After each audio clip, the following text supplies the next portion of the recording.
And this issue is coming to a head over alleged war crimes that have been committed by the Secretary of Defense, Pete Hegseth. And so all of this is being fostered by an article in the Washington Post about the destruction of these Venezuelan drug boats. According to the Washington Post, the longer the U.S. surveillance aircraft followed the boat, the more confident intelligence analysts watching from command centers became that the 11 people on board were ferrying drugs. Defense Secretary Pete Hegseth gave a spoken directive according to two people with direct knowledge of the operation. The order was to kill everybody, one of them said. A missile screamed off the Trinidad coast, striking the vessel and igniting a blaze from bow to stern. For minutes, commanders watched the boat burning on a live drone feed. As the smoke cleared, they got a jolt. 2 survivors were still clinging to the smoldering wreck. The special operations commander overseeing the September 2nd attack ordered a second strike to comply with Hegseth's instructions, according to two people familiar with the matter. The 2 men were then blown apart in the water. So, the argument is that the second strike here amounts to a war crime. That once people are in the water, once they've essentially been disabled, that at that point killing them is a war crime. According to the Washington Post, the alleged traffickers pose no imminent threat of attack against the United States and are not, as the Trump administration has tried to argue, in an armed conflict with the United States, according to officials and experts. Because there is no legitimate war between the two sides, killing any of the men in the boats amounts to murder, according to Todd Huntley, a former military lawyer who advised special operations forces for 7 years at the height of the U.S. counterterrorism campaigns. There's 2 separate arguments being made. One is you can't blow up the drug boats without authorization from Congress because you're not at war. So if you kill those people, it's happening outside the purview of an authorized action by Congress, and therefore this is illegal. And that's a pretty weak argument considering the use of drone warfare by the Obama administration all over the world, for example. Then there is the secondary issue, which is killing people after the boat has been disabled or destroyed. So Secretary of Defense Hegseth, he put out his own statement, quote, "As usual, the fake news is delivering more fabricated, inflammatory, and derogatory reporting to discredit our incredible warriors fighting to protect the homeland. As we said from the beginning and in every statement, these highly effective strikes are specifically intended to be lethal kinetic strikes. The declared intent is to stop lethal drugs, destroy narco boats, and kill the narco terrorists who are poisoning the American people. Every trafficker we kill is affiliated with a designated terrorist organization. The Biden administration preferred the kid gloves approach, allowing millions of people, including dangerous cartels and unvetted Afghans, to flood our communities with drugs and violence. The Trump administration has sealed the border and gone on offense against narco terrorists. Biden coddled terrorists, we kill them. Our current operations in the Caribbean are lawful under both U.S. and international law, with all actions in compliance with the law of armed conflict and approved by the best military and civilian lawyers up and down the chain of command. Our warriors in Southcom put their lives on the line every day to protect the homeland from narco terrorists. I will always have their back." Okay, so you will notice that in that statement, there's nothing that denies the charge that he said kill everybody. So the question becomes, is kill everybody here a war crime? Democrats, of course, are immediately saying that it is, which, by the way, would mean that the officers who carried out the strikes engaged in war crimes, right? This is how it ties into their argument that you can't carry out illegal orders. Because now, presumably, everybody who's in that chain of command who followed the order would be guilty of a war crime and could theoretically go to federal penitentiary. Senator Chris Van Hollen is making that argument. Here he is. Oh, I think it's very possible there was a war crime committed. Of course, for it to be a war crime, you have to accept the Trump administration's whole construct here. That we're at war. Which is we're in armed conflict at war. But even if you accept their legal theory, that it is a war crime. And so I do believe that the Secretary of Defense should be held accountable for giving those kind of orders. Okay, the problem is once you say that he gave an illegal order, then everybody who carried out the illegal order is also subject to prosecution.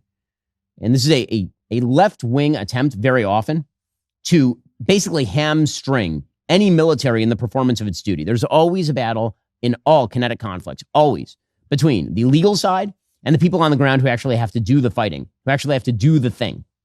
This is why rules of engagement are really important in war zones. What are our forces allowed to do? What are they not allowed to do? How do you ensure that they don't commit human rights violations while allowing them the ability to protect themselves and protect others and carry out their mission? These are very, very murky boundaries because war is a foggy place for sure. We'll get to more on this in a moment. First, picture this. You walk over to your computer, you pull up your entire browsing history, you hit print, and then you nail those pages to your front door for every neighbor to see. Well, that would be crazy, right? But that's essentially what's happening every single day unless you protect yourself with ExpressVPN. Here's the thing most people don't realize. Your internet provider can see every single website you've ever visited, even when you're browsing in incognito mode. In many countries, they're actually required to keep detailed logs of your online activity for years, just in case the government wants to take a look. And if you're in the US, it gets even worse because ISPs can literally sell your personal browsing data to whomever they want. Now, you can't stop your ISP from trying to collect this information, but you can make sure they never get it in the first place. That's where ExpressVPN comes in. It encrypts all your online activity before it even reaches your internet provider, turning their logs into complete and total gibberish. ExpressVPN, I'm using it all the time when I'm on the road, when I'm at hotels, at the airport. Plus, it's simple to use. Just one tap on any device, phone, laptop, tablet, whatever. You know your privacy is completely locked down. Find out how you can get 4 months free by scanning the QR code on screen, clicking that link in the description box below, or by heading on over to expressvpn.com/Ben Shapiro Show. Senator Mark Kelly is also claiming that this is a war crime. Do you believe if there was a second strike to eliminate any survivors, that constitutes a war crime? It seems to. If that is true, if what has been reported is accurate, I've got serious concerns about anybody in that chain of command stepping over a line that they should never step over. Okay, so there actually is an open and interesting debate over whether there was, in fact, some sort of war crime here. According to Andrew McCarthy, who writes for the National Review and who is, of course, a fan of President Trump generally, he says that if all of this happened as described in the Post report, it was at best a war crime under federal law. I say at best because, as regular readers know, I believe these attacks on suspected drug boats without congressional authorization, under circumstances in which the boat operators pose no military threat to the United States, and given that narcotics trafficking is defined in federal law as a crime, not terrorist activity, much less an act of war, are lawless, and therefore the killings are not legitimate under the law of armed conflict. Nevertheless, even if we stipulate, arguendo, that the administration has a colorable claim our forces are in an armed conflict with non-state actors, the laws of war do not permit the killing of combatants who have been rendered hors de combat, meaning out of the fighting, including by shipwreck. So, if the boat gets hit and now the thing's just kind of floundering in the water and there's no threat, you can't just nuke them again. So that's Andrew McCarthy's claim. He says it is not permitted under the laws and customs of honorable warfare to order that no quarter be given to apply lethal force to those who surrender or who are uninjured, shipwrecked, or otherwise unable to fight. Echoing Andrew McCarthy's statements is a group of former U.S. military lawyers, the former JAG Working Group, saying, quote, that they unanimously consider both the giving and execution of these orders to constitute war crimes, murder or both, right? So that would mean that every member of the military chain of command who is involved in the carrying out of this order would now be subject to criminal penalties. Okay, so the other side is being taken by Professor Brian Cox, who is a professor of law at Cornell. And he says, let's start with the decisive flaw in their statement. Not once does it use or consider the term military objective. He says, if the boat were destroyed, there would be nothing serviceable left of it. But if it's disabled, that is, if the decision maker believed it could still be used to call other narco traffickers to retrieve their cargo, the boat still qualifies as a military objective, and military objectives can be intentionally attacked. So what he's saying is, okay, if the thing is floating and it has a radio and they can call the other narco traffickers to come pick them up as well as the drugs, then the thing is still a threat, and that means you can nuke it. He says, quote, a military objective is any object which, by its nature, location, purpose, or use, make an effective contribution to military action and whose total or partial destruction, capture, or neutralization in the circumstances ruling at the time offers a definite military advantage. So how about a disabled boat? He says if the commander believes it can call for assistance and allow it to continue its mission, it is by definition an object which makes, by its use, an effective contribution. In short, according to the factual scenario reported in the Washington Post story, the boat still qualified as a military objective after the initial attack, and therefore the second strike was not a war crime. So, again, the basic idea is that while these people may have been, on a boat that was blown up, the boat wasn't totally blown up, it was disabled, it wasn't destroyed, and therefore it still could have been used as a military objective or for a military objective by the narco-terrorists. He says that if they were shipwrecked, then they were out of combat. But again, if they are not shipwrecked, meaning that, again, they can call for help and then they can get back in the battle, then you can presumably still hit them. So this is going to be an open legal debate.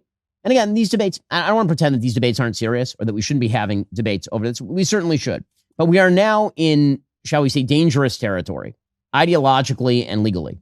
The reason being, if you're a soldier and you receive an order from a member of the chain of command, and that order lives where such orders usually live, in the murky area that is war, and in the murky area that is war, you are afraid that a Democrat is elected president in 3 years and you find yourself on the wrong end of a prosecution, basically what you're going to end up with very often is a version of what we had in policing called the Ferguson effect, where cops decided they were simply going to stop enforcing the law because they were so terrified that if they did, they would end up prosecuted.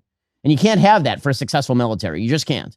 That's why it's quite dangerous what Democrats have been doing, talking about illegal orders and not illegal orders. If they can name an illegal order that should not have been followed, then they presumably should go ahead and do something about it with the full investigative power of Article 1 of the Constitution.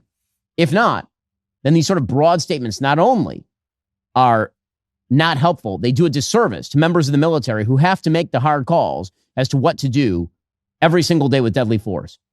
Did you like this clip? Well, you can get more of these clips on our new YouTube channel, Ben Shapiro Clips. Click the subscribe button down below right now.